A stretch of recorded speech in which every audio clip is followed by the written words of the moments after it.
Hello friends, welcome back to your channel. आज की video में हम डिस्कस करने वाले हैं क्लास 10 जो हमारी सब्जेक्ट साइंस वर्कशीट 19 जो शेड्यूल की गई है 18 अगस्त 2021 के लिए। ठीक है, तो इसमें हमारा एसिड और बेस एंड साल्ट्स हमारा कंटिन्यू रहेगा जो हमारा सेकंड चैप्टर है साइंस का। ठीक है, तो जैसा कि हमने पिछली वर्कशीट में इनकी प्रॉपर्टी को पढ़ा था। ठीक है, तो इस वीडियो में हम या इस वर्कशीट में हम इनके केमिकल प्रॉपर्टी को पढ़ेंगे। ठीक है, एसिड और बेस के केमिकल प्रॉपर्टी को। ठीक है, तो चलिए हम देखते हैं कि ये इनके केमिकल प्रॉपर्टी क्या है। ठीक है, तो हमारा है कि chemical property of acid and base. ठीक है, तो reaction of acid with metal. ठीक है, जो एसिड है, ठीक है, ये मेटल से कैसे रिएक्ट करता है। ठीक है, मतलब ये देखेंगे एसिड का मेटल के साथ रिएक्शन। ठीक है, तो डाइल्यूट एसिड। ठीक है, डाइल्यूट पहले तो आपको बता दूं कि डाइल्यूट एसिड क्या होता है। ठीक है, मान लीजिए आपने एक कप वाटर लिया। ठीक है, उसमें आपने थोड़ा सा शुगर मिला दिया। ठीक है,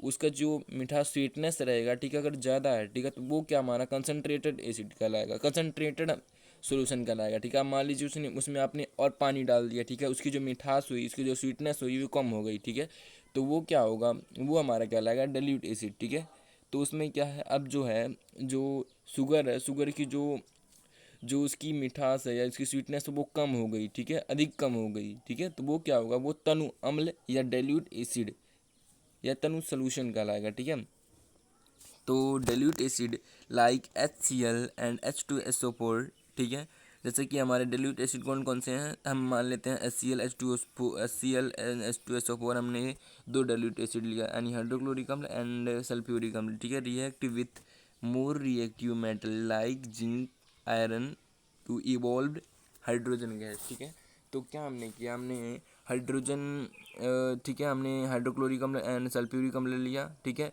इसको किसे रिएक्ट कराते हैं हम, जिंक, यानी ये अधिक रिएक्टिव मेटल्स है ना, तो इनको जिंक और फेरस यानी आयरन से जब रिएक्ट कराते हैं तो ये हमें क्या इवॉल्व करते हैं, हाइड्रोजन गैस इवॉल्व करते हैं। ठीक है, हाइड्रोजन गैस गिव करते हैं। तो ठीक है, तो क्या होगा, मेटल और एसिड के साथ रिएक्शन होने पर, ठीक है, तो ये साल्ट और हाइड्रोजन गैस इवॉल्व करेंगे। ठीक है, तो रिएक्शन ऑफ जिंक, ठीक है, reaction of zinc granules with dilute H2SO4। ठीक है, तो ठीक है, तो क्या है इधर कि reaction of zinc granules with dilute H2SO4। ठीक है, अब हम देखते हैं। ठीक है, जिंक और सल्फ्यूरिक अम्ल का रिएक्शन। ठीक है, तो जिंक और जब सल्फ्यूरिक अम्ल से यानी H2SO4 से जब हम रिएक्शन कराएंगे तो हमें क्या गिव होगा, जिंक सल्फेट प्लस में हाइड्रोजन गैस रिड्यूस होगा। ठीक है, इवॉल्व होगा। ठीक है, तो इधर क्या आप देख सकते हैं, इधर हमें एक हमें एक्टिविटी दिखाई गई है कि ये देखिए कि हमारा स्टैंड हो गया। ठीक है, इसमें हमारा ये बीकर। ठीक है, बीकर में जब हम जिंक और सल्फ्यूरिक अम्ल यानी कि इसकी जब रिएक्शन कराते हैं तो ये में क्या इवॉल्व करता है, ये हमारा सोप सॉल्यूशन हो गया। ठीक है, इसमें हमारे सोप सॉल्यूशन हुए हैं। ठीक है, तो इधर से जब हमारा हाइड्रोजन गैस निकलेगा, ठीक है, और वो जब ऊपर जाएगा ना, तो ये आपको बता दो कि जो हाइड्रोजन गैस होता है ना, ये बहुत ही हल्की गैस होती है। ठीक है, बहुत ही हल्की गैस होती है और ये फ्लेमेबल होती है। ठीक है, ये ऊपर जाने पर इसके जब सामने मोमबत्ती आप लाएंगे, ठीक है, जब ये मोमबत्ती के मतलब संपर्क में आएगा तो ये क्या होगा, किसी भी ज्वलनशील वस्तु के संपर्क में आएगा तो यह क्या करेगा, पॉप ध्वनि उत्पन्न करता है। ठीक है, तो testing of hydrogen gas is done by burning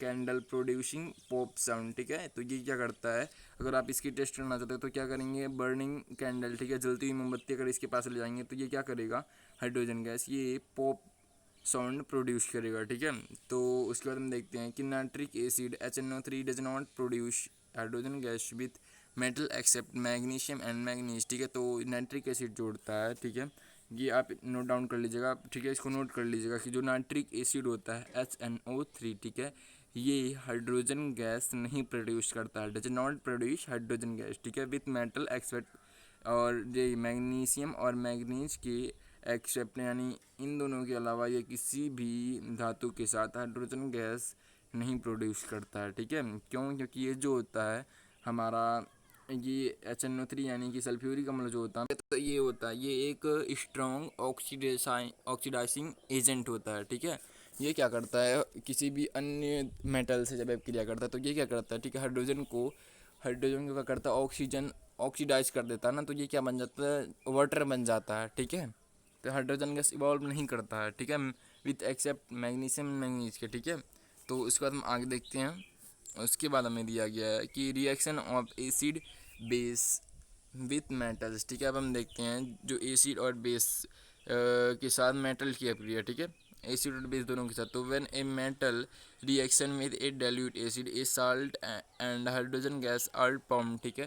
तो क्या होता है, जो एसिड होता है, ठीक है, जब किसी मेटल के साथ अपक्रिया करता है कि कोई डाइल्यूट एसिड जब मेटल के साथ रिएक्ट करेगा तो क्या क्या हमें इवॉल्व करेगा, साल्ट और हाइड्रोजन गैस, ठीक है, इस फॉर्म में आता है, ठीक है। तो the more reactive the metals जैसे sodium magnesium aluminium calcium are the more rapid the reaction is, ठीक है। तो इनके जो रिएक्शन होते हैं सोडियम मैग्नीशियम में क्या है, ये अधिक अभिक्रियाशील धातु यानी मोर रिएक्टिव मेटल्स हैं, ठीक है।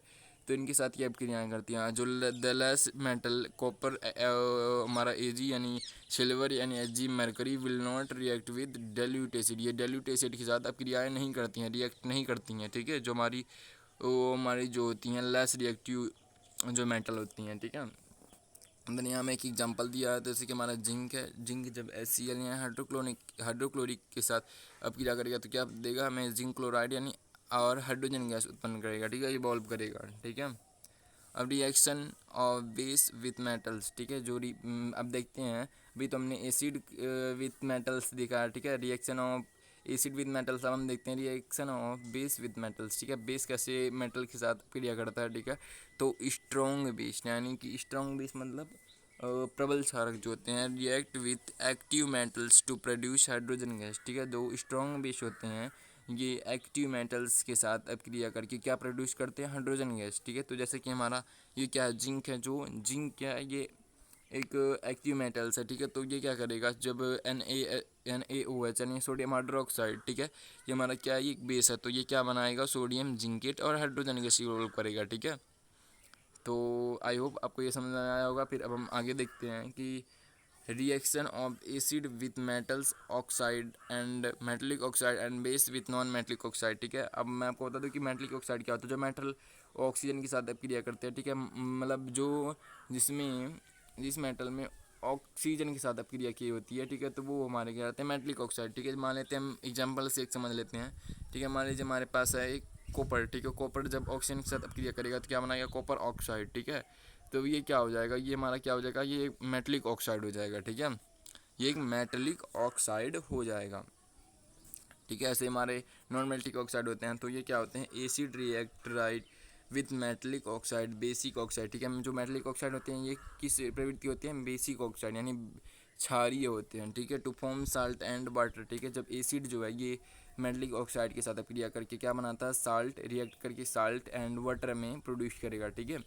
और it is kind of neutralization reaction, ठीक है, ये क्या होते हैं, ये एक न्यूट्रलाइजेशन रिएक्शन का ही एग्जाम्पल है, ठीक है। और मेटलिक ऑक्साइड क्या होगा, मेटलिक ऑक्साइड एसिड के साथ क्रिया करेगा, ठीक है, रिएक्ट करेगा साल्ट एंड वाटर प्रोड्यूस करेगा, ठीक है। जैसे कि मैं एग्जांपल के तौर पर कैल्शियम ऑक्साइड, ठीक है, तो कैल्शियम ऑक्साइड, ठीक है, जब हाइड्रोक्लोरिक अम्ल के साथ क्रिया करेगा तो क्या बनाएगा, कैल्शियम क्लोराइड और हमें वाटर प्रोड्यूस करेगा, ठीक है। ऐसे ही जब हमारा बेस जो है ये नॉन मेटलिक ऑक्साइड के साथ क्रिया करता है तो ये क्या होता है, ये किस प्रवृत्ति की होती है, एसिडिक ऑक्सीडाइज होता है, ठीक है। तो ये क्या फॉर्म करता है, हमें ये साल्ट एंड वाटर प्रोड्यूस करता है, ठीक है। तो ये क्या होते हैं, ये भी एक न्यूट्रलाइजेशन रिएक्शन का ही एग्जांपल है, ठीक है। नॉन मेटलिक ऑक्साइड प्लस में बेस क्या बनाएगा, साल्ट प्लस वाटर, ठीक है। तो जैसे हम एग्जांपल ले लेते हैं कार्बन डाइऑक्साइड का, ठीक है, कार्बन डाइऑक्साइड प्लस में कैल्शियम हाइड्रोक्साइड, तो क्या बनाएगा, कैल्शियम कार्बोनेट प्लस में वाटर, ठीक है। तो अब हमें कुछ आसान से क्वेश्चन दिए गए हैं तो उनकी प्रैक्टिस चलिए हम करते हैं। तो चलिए देखते हैं। पहला क्वेश्चन हमारा है कि right chemical reaction of iron Fe magnesium Mg and calcium Ca with hydrochloric acid and sulphuric acid, ठीक है। मैं इनकी रिएक्शन को राइट करना है, ठीक है, ठीक है। तो चलिए हम देखते हैं कैसे रिएक्ट करते हैं। तो पहला हमारा है फेरस यानी आयरन हाइड्रोक्लोरिक के साथ अभिक्रिया करेगा तो क्या बनाएगा, फेरस क्लोराइड प्लस में हाइड्रोजन गैस प्रोड्यूस करेगा, ठीक है। ऐसे फेरस जब सल्फ्यूरिक अम्ल के साथ अभिक्रिया करेगा तो क्या बनाएगा, फेरस सल्फेट प्लस में हाइड्रोजन गैस, ठीक है। उसके बाद मैग्नीशियम, मैग्नीशियम क्या, मैग्नीशियम जब हाइड्रोक्लोरिक अम्ल के साथ अभिक्रिया करता है तो क्या बनाता है, मैग्नीशियम क्लोराइड प्लस में हाइड्रोजन गैस, ठीक है। ऐसे मैग्नीशियम जब सल्फ्यूरिक अम्ल के साथ अभिक्रिया कराएगा तो क्या बनाएगा, मैग्नीशियम सल्फेट और हाइड्रोजन गैस इवॉल्व करेगा, ठीक है। ऐसे ही कैल्शियम HCl के साथ अभिक्रिया करेगा तो क्या बनाएगा, कैल्शियम क्लोराइड और में हाइड्रोजन गैस प्रोड्यूस करेगा, ठीक है।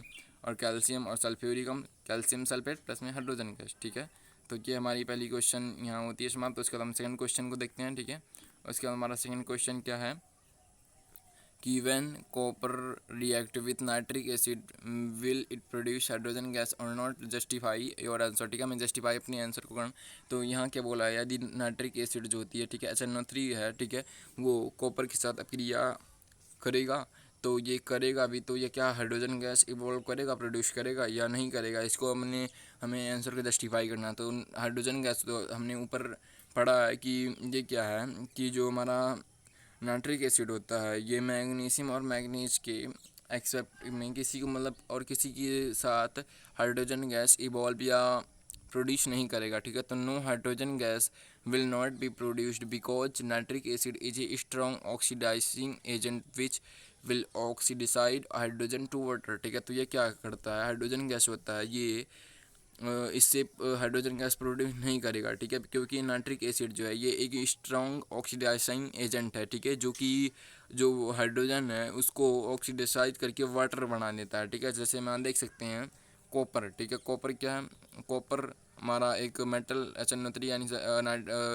हमारा नाइट्रिक एसिड। ठीक है, ये क्या बनाएगा, कॉपर नाइट्रेट एंड HNO2 यानी नाइट्रोजन ऑक्साइड, फिर H2O। ठीक है, हमारा क्या बनाएगा, वाटर। ठीक है, उसके बाद हम थर्ड क्वेश्चन देखते हैं। थर्ड क्वेश्चन में हमारा क्या है, थर्ड क्वेश्चन में कहा गया है कि what happens when aluminium reacts with sodium hydroxide also writes its reaction। ठीक है, यानी कि क्या होगा अगर हम एलुमिनियम को, ठीक है, एलुमिनियम को सोडियम हाइड्रोक्साइड से रिएक्ट कराए। ठीक है, ऐसे आपको मैं बता दूँ वैसे कि ये जो एल्युमिनियम ना, जो सोडियम हाइड्रोक्साइड से जब क्रिया करेगा वो ये बहुत ही एक्जोथर्मिक रिएक्शन होते हैं। ठीक है, उसमें चेपी होते हैं। तो when sodium hydroxide reacts with aluminium metal sodium aluminate and hydrogen gas form. ठीक है, तो सोडियम हाइड्रोक्साइड आपस में ये एल्युमिनियम के साथ क्रिया करेगा। ठीक है, तो ये क्या बनाएगा, sodium aluminate and hydrogen gas evolve करेगा। ठीक है, उसको हमारा फोर्थ क्वेश्चन है। फोर्थ क्वेश्चन में बोला गया how can we say the metallic oxide are basic in nature. ठीक है, हम कैसे कह सकते हैं कि जो हमारा मेटलिक ऑक्साइड है ये बेसिक नेचर का होता है। ठीक है, तो मेटलिक ऑक्साइड होता है आर बेसिक इन नेचर क्यों, क्योंकि they react with dilute acid to from salt and water. ठीक है, ये डाइल्यूट एसिड का रिएक्ट करके साल्ट एंड वाटर प्रोड्यूस करता है। ठीक है, इसको हम फिफ्थ क्वेश्चन देख लेते हैं। चलिए, तो फिफ्थ क्वेश्चन में हमारा है कि did you ever notice why your mother never stores pickle and chutney in metallic container. ठीक है, तो क्या आपने नोटिस किया कि जो आपकी माता जी हैं, ठीक है, वो अचार या किसी भी चटनी को मेटलिक कंटेनर में नहीं रखती हैं। तो due to the presence of acid. ठीक है, तो जो हमारा अचार या यानी पिकल्स या चटनी होती है तो उसमें क्या होता है, एसिड होता है ना। तो due to the presence of acid in pickles we can not keep pickles in metal jars as we know that metals reacts with acid which is harmful to human body and causes many health problem. ठीक है, तो ये क्या होता है, जो हमारा pickles चटनी होता है उसमें एसिड होता है ना, उसमें एसिड प्रेजेंट होता है, तो इसको इसलिए हम मेटलिक कंटेनर में नहीं रखते हैं। ठीक है, तो जैसा कि हम जानते हैं जो एसिड होता है ये मेटल के साथ रिएक्ट करता है, जो कि एक बहुत ही हार्मफुल है। ठीक है, प्रतिक्रिया करता है। ठीक है, जो कि मानव ह्यूमन के लिए, ठीक है, ह्यूमन बॉडी के लिए बहुत ही हार्मफुल है। ठीक है, इसी कारण उसमें नहीं रखते हैं। So thank you watching this video.